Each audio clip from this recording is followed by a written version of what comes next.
नमस्कार दोस्तों, स्वागत है आप सभी का एक बार फिर आपके अपने यूट्यूब चैनल पर। दोस्तों, रीट लेवल 1 की जो जॉइनिंग प्रक्रिया है वो अधिकतर ज़िलों में पूरी हो चुकी है। कुछ ज़िलों को छोड़कर जो है अधिकतर ज़िलों में नियुक्ति के आदेश जारी कर दिए गए हैं। तो कई ज़िलों में 2-3 ज़िलों में जो है नियुक्ति प्रक्रिया पूरी हो चुकी है, अभ्यर्थियों ने जॉइनिंग भी कर ली है। वहीं सबसे ज़्यादा सवाल अन्य राज्यों से शैक्षिक योग्यता प्राप्त अभ्यर्थी और स्पोर्ट्स कैंडिडेट से उनके आ रहे हैं कि हमारे को ज्वाइनिंग कब दी जाएगी। और इसके अलावा वेटिंग लिस्ट से भी संबंधित बहुत ज़्यादा सवाल आ रहे हैं कि वेटिंग लिस्ट किस आधार पर होगी, कब तक आएगी। तो इन्हीं सब मुद्दों पर हम इस वीडियो में चर्चा करने वाले हैं, तो आप वीडियो को एंड तक जरूर देखें। और जो मित्र चैनल पर नए हैं वो चैनल को सब्सक्राइब जरूर कर लें और नोटिफिकेशन ऑन रखें।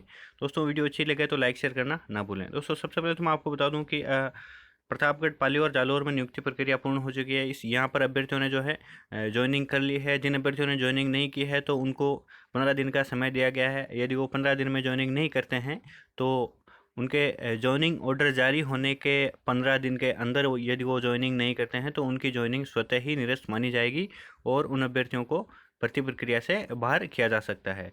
इसके अलावा कई जिलों में जो है अनुमोदन हो चुका है और आदेश जारी हो चुके हैं। कोटा, झालावाड़, धौलपुर, टोंक, बूंदी, भीलवाड़ा, राजसमंद, बीकानेर और बांसवाड़ा, बाड़मेर, भरतपुर, सिरोही, हनुमानगढ़, सवाईमाधोपुर, इन जिलों में जो है वो आदेश जारी हो चुके हैं। तो निश्चित रूप से अन्य जो शेष ज़िले हैं उनमें भी आज या कल तक, सोमवार तक संभवतः सभी जिलों में जो है नियुक्ति आदेश जारी कर दिए जाएंगे। कुछ जिलों में काउंसलिंग प्रक्रिया देरी से प्रारंभ हुई थी, लेकिन आगे की प्रक्रियाओं में अधिक समय नहीं लगेगा, क्योंकि काउंसलिंग के बाद में तुरंत अनुमोदन और जॉइनिंग ऑर्डर जारी किए जा रहे हैं। अधिकतर जिलों में हमने देखा है। तो निश्चित रूप से मंडे तक लगभग सभी जिलों में जो है जॉइनिंग ऑर्डर जारी कर दिए जाएंगे।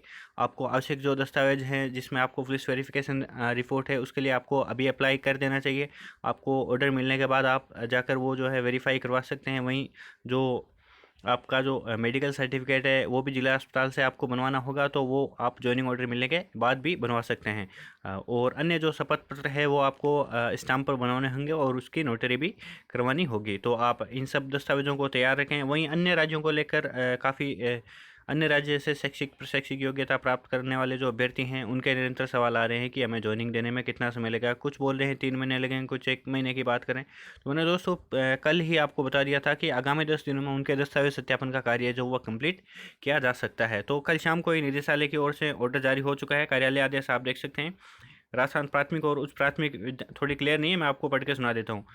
राजस्थान प्राथमिक और उच्च प्राथमिक विद्यालय अध्यापक सीधी भर्ती 2021-22 के अंतर्गत गैर अनुसूचित सूचित एवं अनुसूचित क्षेत्र में लेवल प्रथम में सामान्य एवं विशेष शिक्षा के विज्ञापित पदों के विरुद्ध चयनित ऐसे अभ्यर्थी जिन्होंने राजस्थान राज्य के बाहर के विश्वविद्यालयों या संस्थाओं से प्रशैक्षिक योग्यता अर्जित की है, उनके पदस्थापन आदेश जारी करने से पूर्व उनकी प्रशैक्षणिक योग्यताएं हैं उनका सत्यापन किया जाना है। ऐसे सभी चयनित अभ्यर्थियों को जो है प्रशैक्षिक योग्यता के सत्यापन हेतु निदेशालय स्तर से जो है संलग्न सूची और अनुसार जो दल है उसका गठन किया गया है।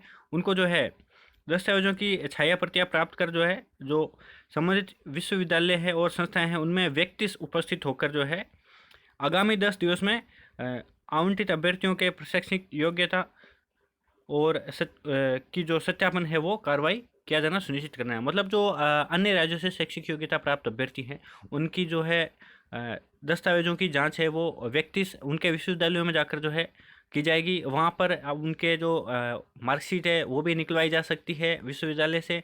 और ये जो कार्य है वो आगामी 10 दिवस में पूरा किया जाना प्रस्तावित है। मतलब आने वाले जो 10 दिन है, आदेश जारी हो चुका है तो निश्चित रूप से आगामी 10 दिनों में दस्तावेज सत्यापन का कार्य कंप्लीट किया जाएगा। काउंसलिंग प्रक्रिया इन अभ्यर्थियों की पूरी हो चुकी है, तो इनको जो है सिर्फ नियुक्ति आदेश जारी किए जाएंगे। तो मैंने आपको पहले ही बोला था अगले महीने में इनको नियुक्ति आदेश जारी किए जा सकते हैं। वहीं स्पोर्ट्स कैंडिडेट है, इनके भी दस्तावेज सत्यापन का कार्य जल्द शुरू होने वाला है। वैसे पूर्व में दस्तावेज सत्यापन किया जा चुका है, लेकिन जो आपने देखा कि स्पोर्ट्स कोटे के जो कैंडिडेट है उनकी जो कट ऑफ 2 गुना के बाद में जो दस्तावेज सत्यापन का कार्य हो रहा था उसमें निरंतर कट ऑफ नीचे आ रही थी, क्योंकि अन्य राज्यों से स्पोर्ट्स सर्टिफिकेट वाले अभ्यर्थी हैं उन्होंने स्पोर्ट्स कोटे से अप्लाई कर दिया था, उन्हें जनरल से अप्लाई करना था, तो ऐसे में काफ़ी अभ्यर्थियों को बाहर किया गया था और कट ऑफ भी काफ़ी नीचे आई थी। तो निश्चित रूप से उन अभ्यर्थियों से जो राजस्थान के ही हैं वही स्पोर्ट्स कैंडिडेट मान्य होंगे, बाकी जनरल में अकाउंट होंगे। तो उनके जो स्पोर्ट्स सर्टिफिकेट हैं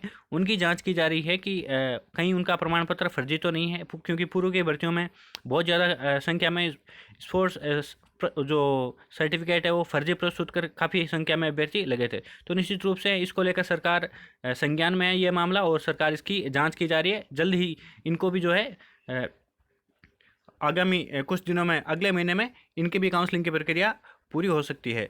इनकी काउंसलिंग प्रक्रिया में कुछ देरी होने का कारण ये भी हो सकता है कि जो कुछ सीटें जो रिजर्व सीटें रखी गई थी उन पर न्यायालय के फैसले आने शुरू हो गए हैं, तो उनकी भी स्थिति स्पष्ट हो जाएगी। तो हो सकता है उन सीटों पर और स्पोर्ट्स कैंडिडेट की काउंसलिंग एक साथ शुरू की जाए और निदेशालय को भी बार बार कार्य नहीं करना पड़े। दोस्तों अब सबसे बड़ा सवाल वेटिंग को लेकर आता है कि वेटिंग जो है वो किस बेस पर आएगी, किन मुद्दों पर वेटिंग आ सकती है, कितने पदों पर आ सकती है, कब तक आ सकती है। तो निश्चित रूप से दोस्तों वेटिंग में अभी मैं आपको क्लियर कर दूं कि जुलाई महीने से पहले वेटिंग आने के चांस बहुत कम नज़र आ रहे हैं। जुलाई महीने के बाद या जुलाई महीने में के एंड तक आपको वेटिंग लिस्ट जारी हो सकती है आपकी। दोस्तों इसके कुछ आधार होंगे। एक तो जो फाइनल काउंसलिंग से पूर्व जो है कुछ पीएच कैंडिडेट्स हैं उनको अपात्र घोषित किया गया है। बहुत सारे अभ्यर्थी पीएच सर्टिफिकेट फर्जी प्रस्तुत करके लगने की कोशिश कर रहे थे, तो उनको अपात्र घोषित कर दिया गया है और उनकी जगह जो है निश्चित रूप से वेटिंग जारी की जाएगी। उनकी पोस्ट है वो वैकेंट रह गई है। वहीं कुछ बाहरी राज्य के कैंडिडेट्स भी हैं ऐसे जिन्होंने जो है फर्जी प्रमाण पत्र प्रस्तुत करने की कोशिश की है, उनकी भी जांच चल रही है। तो जो अयोग्य होंगे उनको बाहर किया जाएगा और अपात्र अभ्यर्थियों के जगह वेटिंग लिस्ट जारी की जाएगी और अन्य पात्र अभ्यर्थियों को मौका दिया जाएगा। दूसरी चीज़ नॉन जॉइनर्स। दोस्तों काउंसलिंग प्रक्रिया पूरी हो चुकी है, स्कूलों का आवंटन पूरा हो चुका है, लेकिन कई अभ्यर्थी ऐसे हैं जिन्हें उनकी पसंद की स्कूल नहीं मिली है या वो पूर्व की भर्तियों में अभी वर्तमान में शिक्षक के पद पर कार्यरत हैं। तो ऐसे अभ्यर्थी जो हैं वो नॉन जॉइनर्स होंगे। वो अपनी स्कूल्स जो अभी आवंटित हुई है उसको यदि ज्वाइन नहीं करते हैं तो उन नॉन जॉइनर्स के जो पद होंगे उन पर जो है निश्चित रूप से वेटिंग लिस्ट जारी की जाती है। दूसरी जो है रिजर्व सीट्स, 252 सीटें आपने देखा था फाइनल मेरिट के समय न्यायालय के अध्ययन जो रिजर्व रखी गई थी 252 सीटें। उनमें से कुछ सीट जो स्पेशल कैंडिडेट्स की थी 130 से 35 के आसपास सीटें थी। वो जो स्पेशल डीएलएड किए हुए जो स्पेशल बीएसटीसी के जो अभ्यर्थी थे उन्होंने सामान्य शिक्षक में अपने आप को पात्र मानने के लिए याचिका दायर की थी न्यायालय में, और न्यायालय ने उस याचिका को निरस्त कर दिया गया है। 2 दिन पहले ही इसका फैसला आया, मैंने कल आपको इसके बारे में बता दिया था।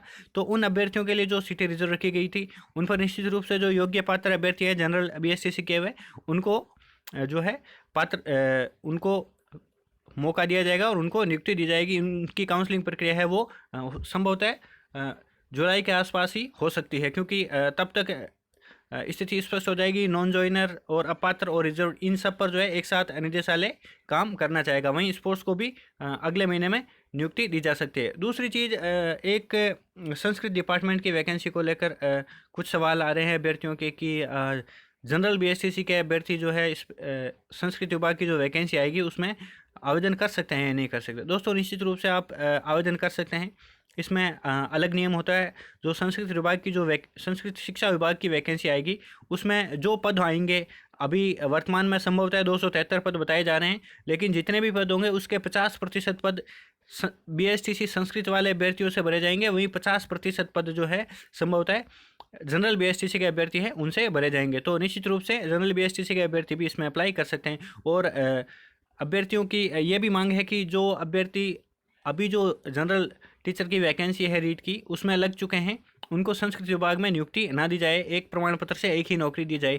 यदि ऐसी घटना होती है, ऐसी ही कार्य प्रणाली आगे रहती है तो निश्चित रूप से कुछ अभ्यर्थियों को और मौका दिया जा सकता है। तो दोस्तों ये कुछ बड़ी अपडेट्स थी। इसके अलावा जो भी अपडेट होगी मैं नेक्स्ट वीडियो में लेके आऊँगा, तो आप चैनल को सब्सक्राइब जरूर कर लें। धन्यवाद दोस्तों।